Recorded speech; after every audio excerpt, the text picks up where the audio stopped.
ಇವತ್ತು ನಾವು November month 2025ರಲ್ಲಿ current ಇಶ್ಯೂವಲ್ಲಿದ್ದಂತಹ Nobel ಪ್ರಶಸ್ತಿ ಬಗ್ಗೆ ನೋಡೋಣ. ನೊಬೆಲ್ ಪ್ರಶಸ್ತಿ ಇದು ಜಗತ್ತಿನ ಅತ್ಯುನ್ನತ ಶ್ರೇಷ್ಠ ಪ್ರಶಸ್ತಿ. ಹಾಗೆ ಈ ಪ್ರಶಸ್ತಿಯನ್ನು ಆಲ್ಫ್ರೆಡ್ ನೊಬೆಲ್ ಅವರ ಸ್ಮರಣಾರ್ಥ ಕೊಡ್ತಾರೆ. ಈ ಆಲ್ಫ್ರೆಡ್ ನೊಬೆಲ್ ಅವರ ಸ್ಮರಣಾರ್ಥ ಕೊಡ್ತಾರೆ. ಆಲ್ಫ್ರೆಡ್ ನೊಬೆಲ್ ಅವರು ಯಾರು ಅಂದರೆ ಇವರು ಸ್ವೀಡನ್ ದೇಶದ ಸಂಶೋಧಕ. ಆಲ್ಫ್ರೆಡ್ ನೊಬೆಲ್ ಅವರು ಸ್ವೀಡನ್ ದೇಶದ ರಸಾಯನಶಾಸ್ತ್ರಜ್ಞ ಸಂಶೋಧಕರಾಗಿರ್ತಾರೆ. ಇವರ ಸಂಶೋಧನೆ ಏನಂದರೆ ಡೈನಮೈಟ್ ಮತ್ತು ಜಿಲೆಟಿನ್ ಕಡ್ಡಿ.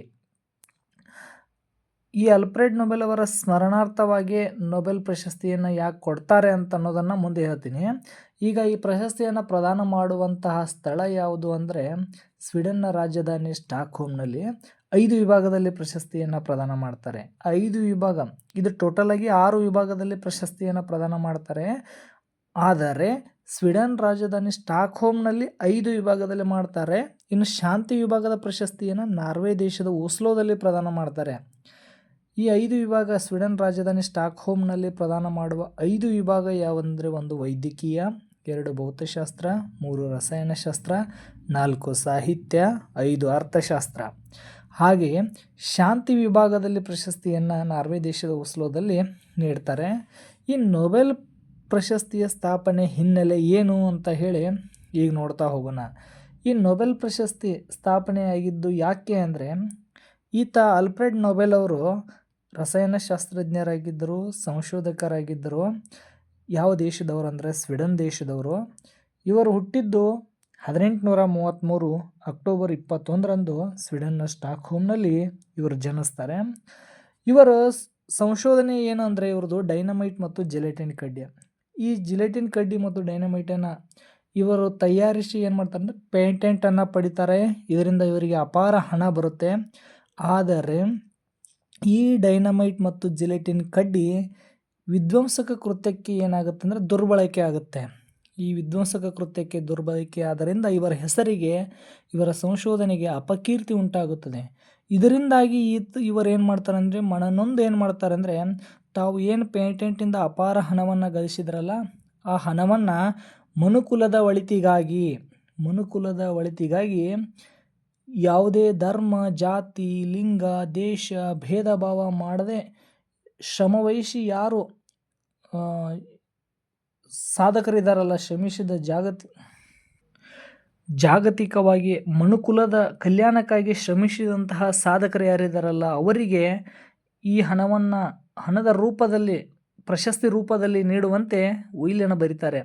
ಇವರ ಉಯಿಲಿನ ಅನ್ವಯ 1901ರಲ್ಲಿ ನೊಬೆಲ್ ಪ್ರಶಸ್ತಿಯನ್ನು 5 ವಿಭಾಗದಲ್ಲಿ ಸ್ಟಾರ್ಟ್ ಆಗುತ್ತೆ. 6ನೇ ವಿಭಾಗದ ಪ್ರಶಸ್ತಿಯನ್ನು 1968ರಲ್ಲಿ ಅರ್ಥಶಾಸ್ತ್ರ ವಿಭಾಗದಲ್ಲಿ ಸ್ಟಾರ್ಟ್ ಮಾಡಿ 69ರಲ್ಲಿ ಕೊಡ್ತಾರೆ. ಒಟ್ಟು 6 ವಿಭಾಗದಲ್ಲಿ ಪ್ರಶಸ್ತಿಯನ್ನು ನೀಡ್ತಾರೆ. ಈ ನೊಬೆಲ್ ಪ್ರಶಸ್ತಿ ಪಡೆದ ಭಾರತೀಯರು ಯಾರು?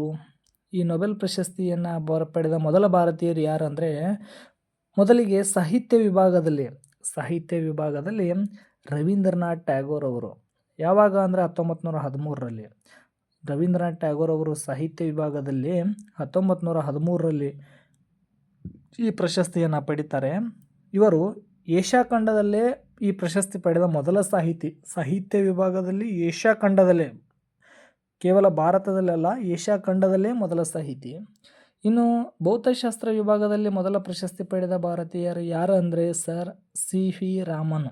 ಯಾವಾಗ ಅಂದರೆ 1930. ಇವರ ಸಂಶೋಧನೆ ಏನಂದರೆ ಬೆಳಕಿನ ಚದುರುವಿಕೆ ಮತ್ತು ರಾಮನ್ ಎಫೆಕ್ಟ್.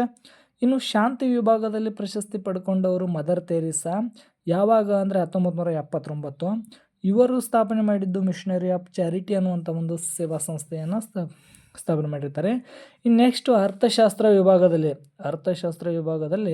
1998ರಲ್ಲಿ ಅಮರ್ತ್ಯ ಸೇನ್ ಅವರು ಪ್ರಶಸ್ತಿಯನ್ನು ಪಡ್ಕೋತಾರೆ. ಇವರ ಸಂಶೋಧನೆ ಏನಂದರೆ ಕಲ್ಯಾಣ ಅರ್ಥಶಾಸ್ತ್ರ ಮತ್ತು ಸಾಮಾಜಿಕ ಆಯ್ಕೆ ಸಿದ್ಧಾಂತವನ್ನು ಮಂಡನೆ ಮಾಡಿದ್ದಕ್ಕಾಗಿ ಅಮರ್ತ್ಯ ಸೇನ್ ಅವರಿಗೆ ಅರ್ಥಶಾಸ್ತ್ರ ವಿಭಾಗದಲ್ಲಿ ನೊಬೆಲ್ ಪ್ರಶಸ್ತಿ ದೊರೆಯುತ್ತದೆ. ಇನ್ನು 5ನೇದು ಡಾಕ್ಟರ್ ಹರಗೋವಿಂದ ಖುರಾನ ಅವರು ವೈದ್ಯಕೀಯ ವಿಭಾಗದಲ್ಲಿ 1968ರಲ್ಲಿ ಈ ಪ್ರಶಸ್ತಿಯನ್ನು ಪಡಿತಾರೆ. ಇವರ ಸಂಶೋಧನೆ ಏನಂದರೆ ನ್ಯೂಕ್ಲಿಕ್ ಆಮ್ಲಗಳಲ್ಲಿರುವ ನ್ಯೂಕ್ಲಿಯಟೈಡ್ಗಳ ಬಗ್ಗೆ ಅಧ್ಯಯನಕ್ಕಾಗಿ ಈ ಪ್ರಶಸ್ತಿಯನ್ನು ನೀಡ್ತಾರೆ. ಹಾಗೆ ಈ ನೊಬೆಲ್ ಪ್ರಶಸ್ತಿಯನ್ನು ರಸಾಯನಶಾಸ್ತ್ರ ವಿಭಾಗದಲ್ಲಿ 2009ರಲ್ಲಿ ವೆಂಕಟರಾಮನ್ ರಾಮಕೃಷ್ಣನ್ ಅವರಿಗೆ ದೊರೆಯುತ್ತದೆ. 2009ರಲ್ಲಿ ರಸಾಯನಶಾಸ್ತ್ರ ವಿಭಾಗದಲ್ಲಿ ವೆಂಕಟರಾಮನ್ ರಾಮಕೃಷ್ಣ ಅವರಿಗೆ ಮೊದಲ ಬಾರಿಗೆ ದೊರೆಯುತ್ತದೆ.